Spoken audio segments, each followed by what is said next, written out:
Beyond Stillness, Stories After Stroke is made possible by our guests and tax-deductible donations from friends and listeners like you. Join us in empowering stroke survivors with stories of wisdom, purpose, connection, and hope at www.beyondstillness.org.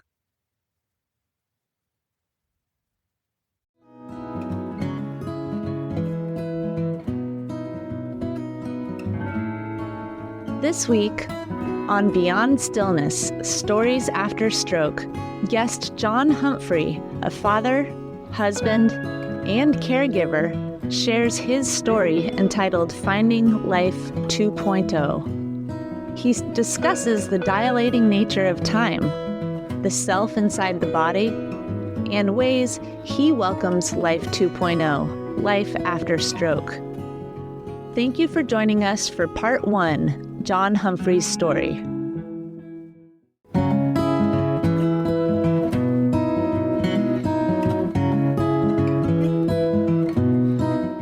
Hello and welcome to Beyond Stillness.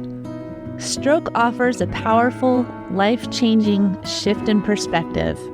Each colorful memory creates a parable for life's greater teachings, a compass for journeys ahead, and inspired wisdom for unique growth. This radio show, Beyond Stillness, offers an hour of pause for storytelling and reflection.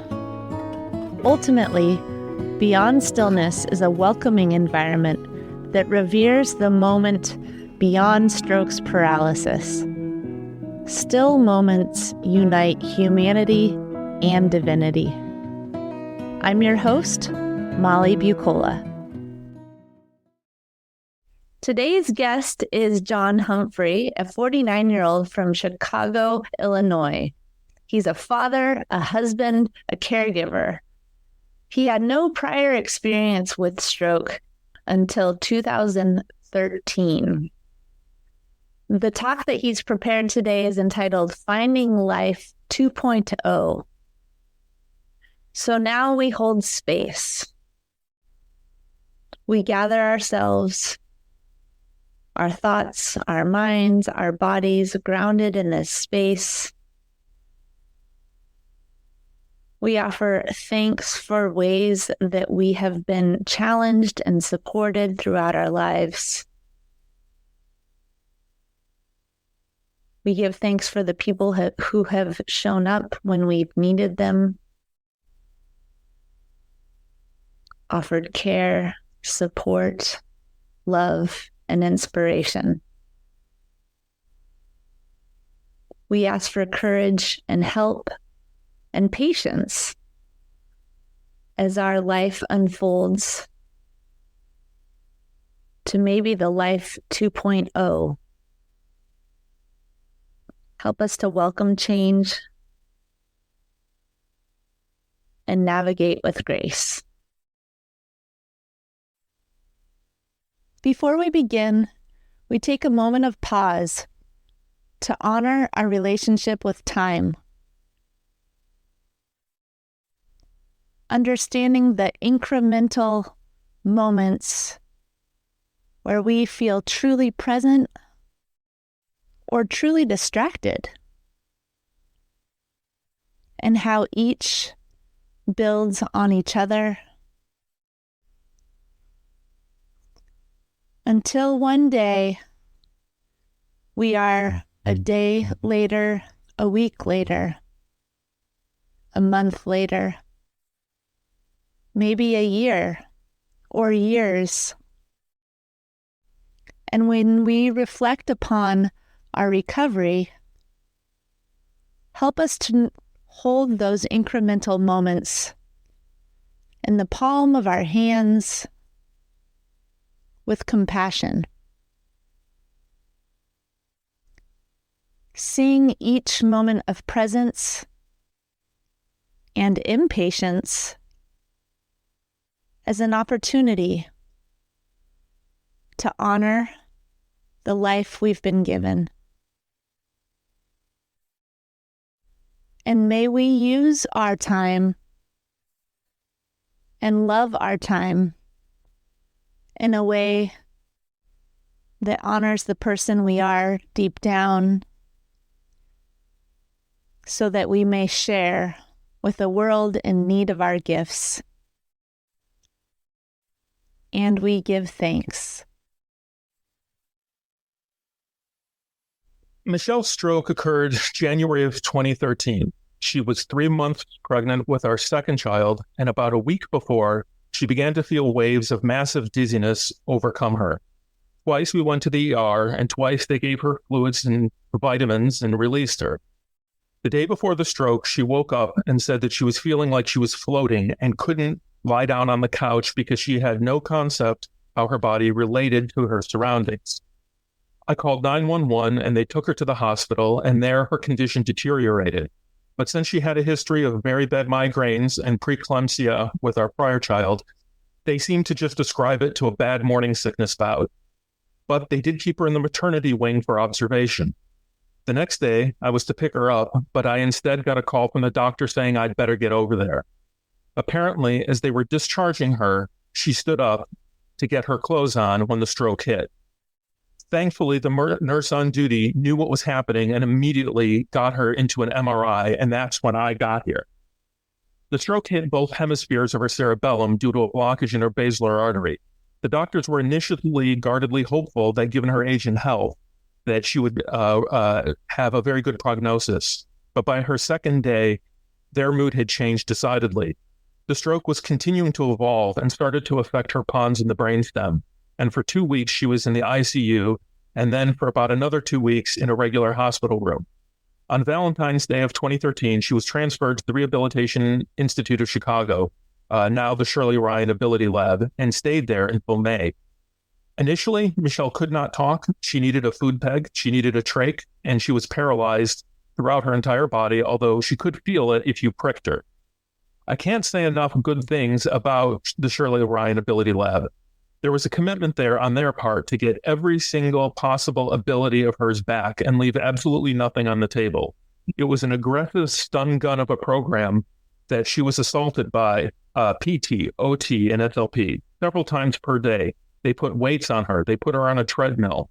They were very relentless. By discharge, she could walk, but she needed me holding her with a gait belt. She needed assistance with bathing and toileting. She could eat, but only with pureed food with thicket mixed in. That very first year was a grind, but we kept at it. Today, 10 years later, I would describe her recovery as good, but not great. She can walk, but is susceptible to falling and can't run. She can talk, but her voice is significantly altered. She can eat, but can't be distracted and is at frequent risk of choking. She can't drive. She can bathe herself. Her attention span has improved greatly, but it falls apart with fatigue. Somewhere between Mr. Humphrey, you better come to the hospital, to the radiology department, and Mr. Humphrey, she's officially discharged, the question of what a person arose. I know it sounds silly and almost stupid, but I realized who we are as people changed. I had the lazy definition of one before. I would think it's just them over there. Inside and outside were indivisible, each one shaping how I viewed the other.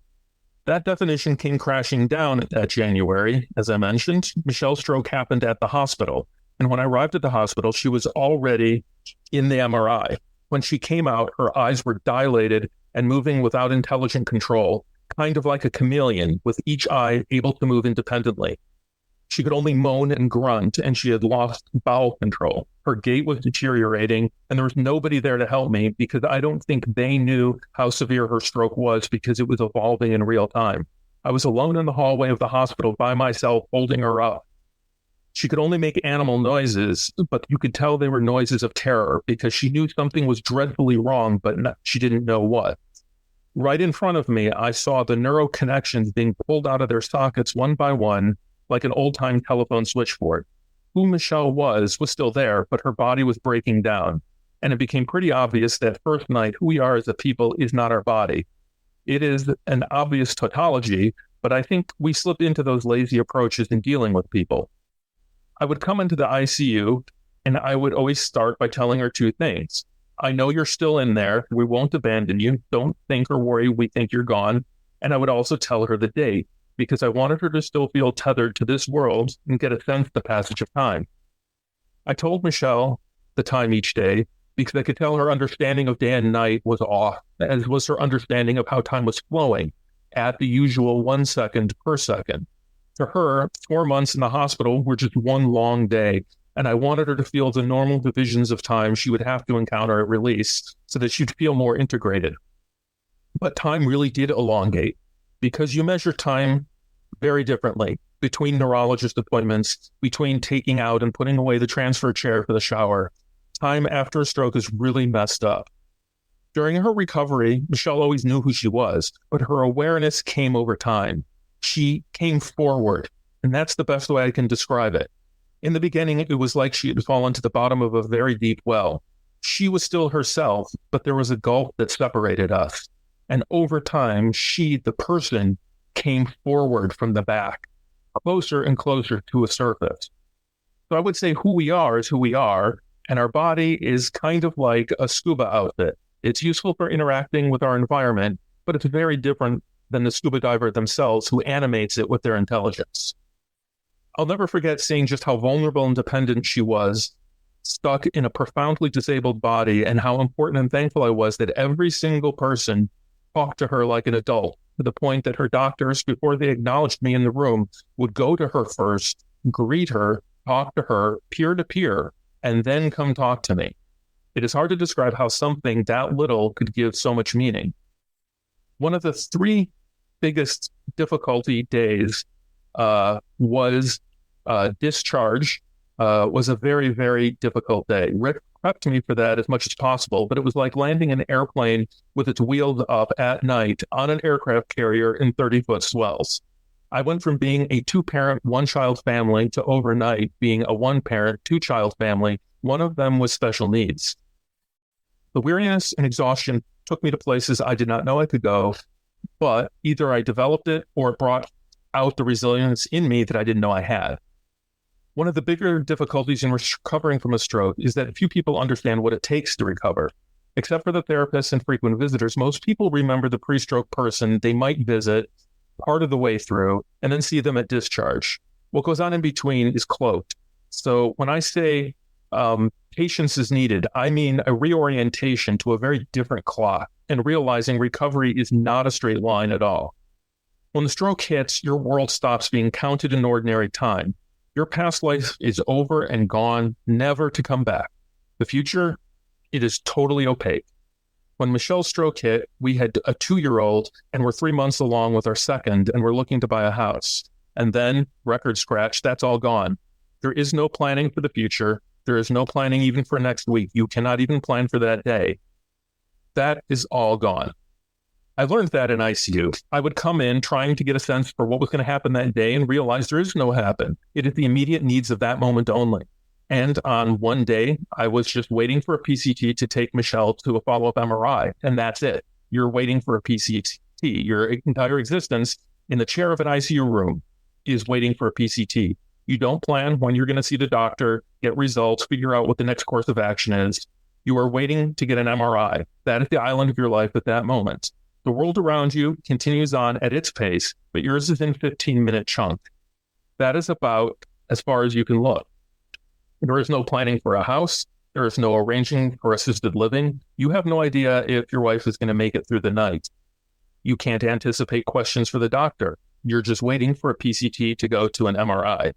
But a curious thing happens as recovery progresses. You flip from measuring time in 15-minute chunk to 3-month chunk. You, of course, want to see improvement every single day, but that doesn't happen.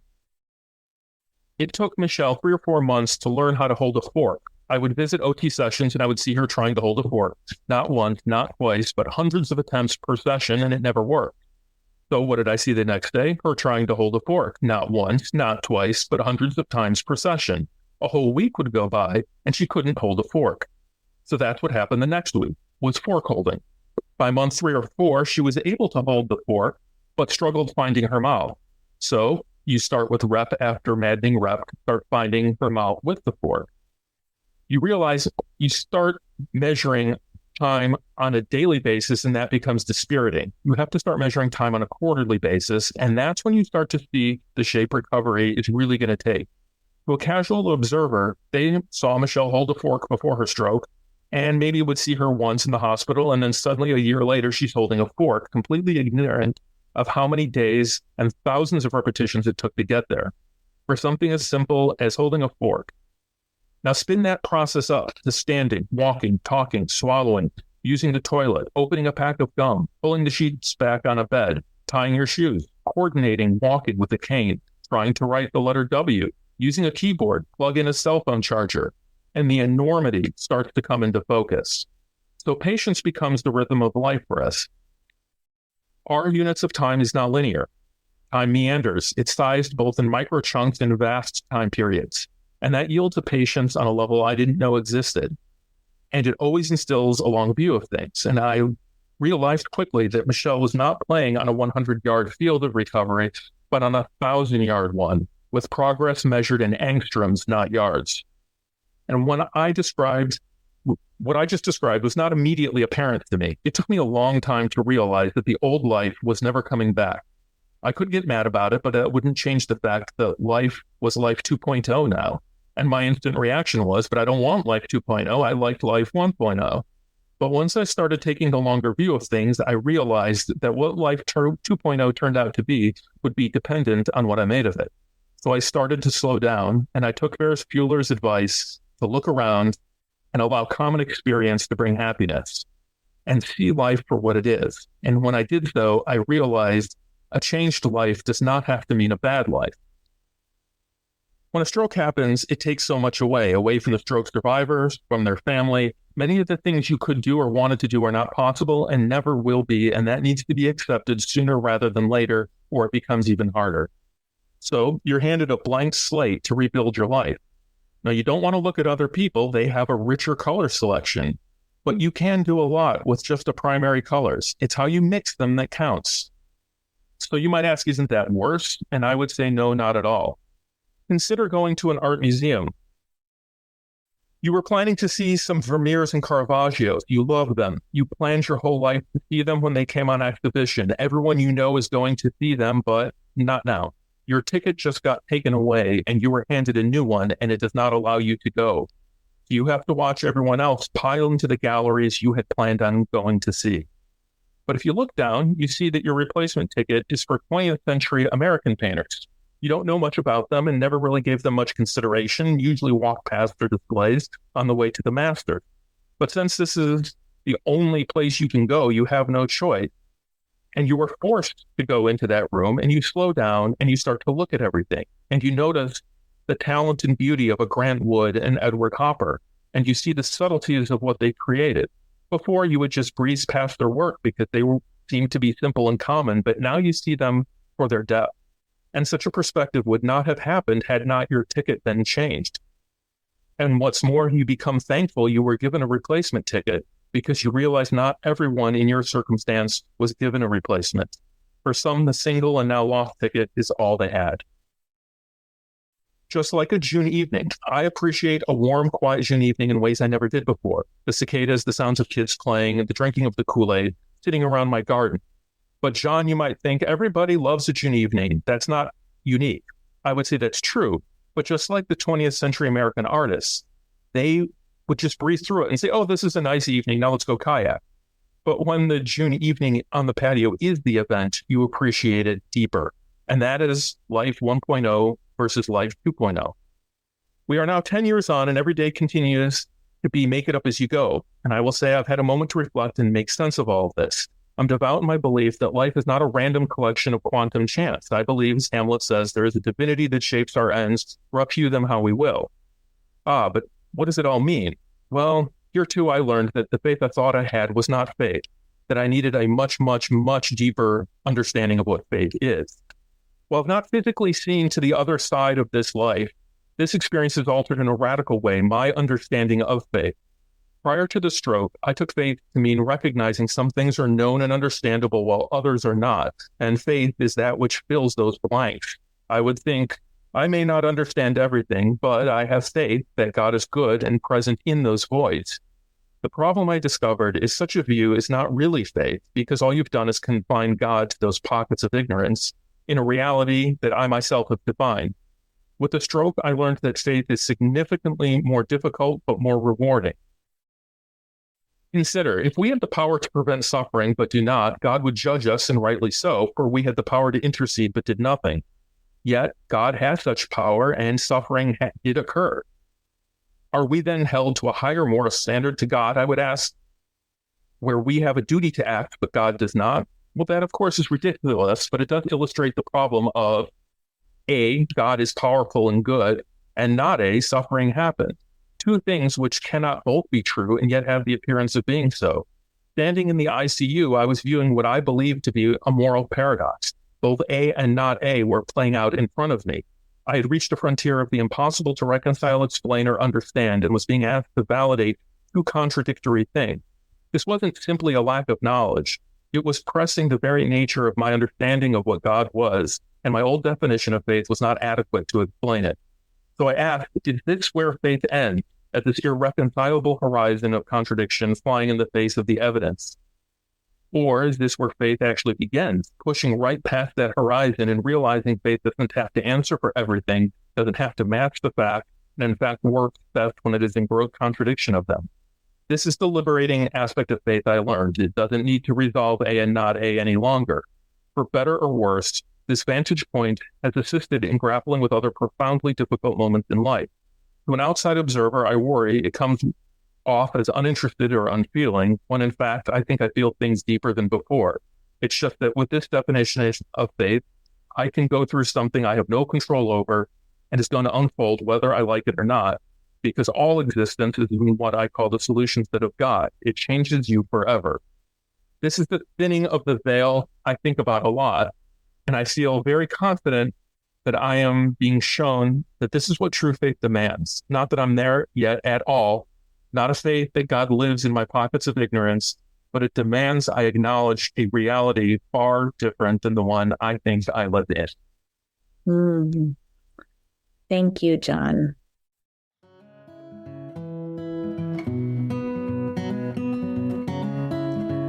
Thank you for devoting time and space to listen to Part 1, John Humphrey's story. Stick with us for Part 2, John Humphrey's interview, right here on Beyond Stillness, Stories After Stroke. Each colorful memory creates a parable for life's greater teachings, a compass for journeys ahead, and inspired wisdom for unique growth.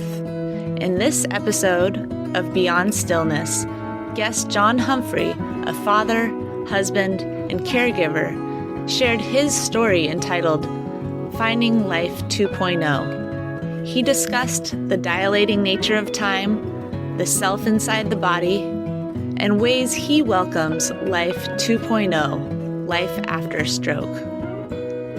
If you enjoyed this moment of pause for storytelling and reflection, please like, share, or subscribe to the Beyond Stillness Stories After Stroke podcast. Again, thanks for listening. And remember, as part of the stroke community, you are more than supportive. You are inspirational.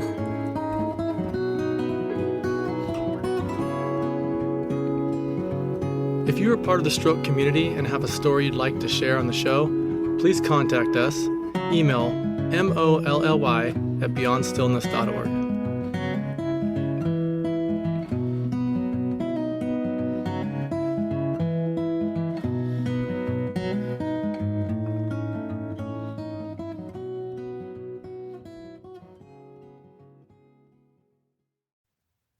Beyond Stillness, Stories After Stroke is made possible by our guests and tax-deductible donations from friends and listeners like you.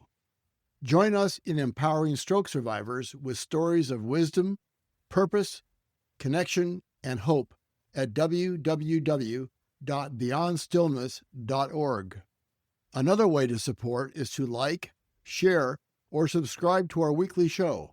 Again, thank you for devoting time and space for this week's episode of Beyond Stillness, Stories After Stroke.